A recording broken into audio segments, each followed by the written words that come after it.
এই সমস্যা বাইকের কি, এটা স্টার্ট হয় না।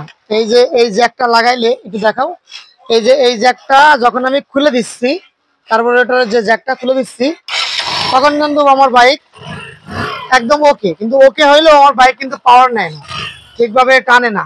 আবার যখন আমি এই জ্যাকটা লাগাই দিচ্ছি, এই যে লাগাই দেওয়ার সাথে সাথে কিন্তু এই যে বাইক কিন্তু বন্ধ। এখন এই সমস্যাটা কি? এই সমস্যাটা হচ্ছে এই সিডিআই, এই সিডিআর কারণেই এই ধরনের সমস্যা হচ্ছে। আমি কিন্তু এই সমস্যার কারণে কার্বোরেটর আরো অনেক আদারওয়াইজ অনেক কিছু চেক দিছি, তারপরেও কিন্তু সমাধান হয়নি।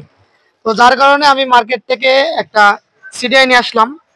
তো সিডিআইটা এই যে আমি সামনাসামনি দেখাই দিই।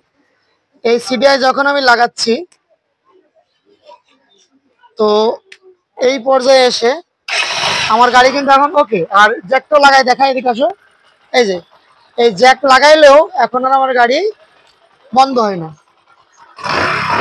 তাইলে আমার এই ধরনের সমস্যা হইলে কি বুঝবো যে আমার এই সিডিআইটা নষ্ট? নিঃসন্দেহে যে কোনো মেকানিক ভাই সিডিআই চেঞ্জ করলেই এই 100 বাইক ঠিক হয়ে যাবে। আসলে বাইকগুলো অনেক পুরাতন, আমাদের অনেকেই নলেজ নেই এই বিষয়ে, যে এই জ্যাকটা লাগাইলেই বন্ধ হয়ে যাচ্ছে। কারণ কি? কারণটা হচ্ছে সিডিআই।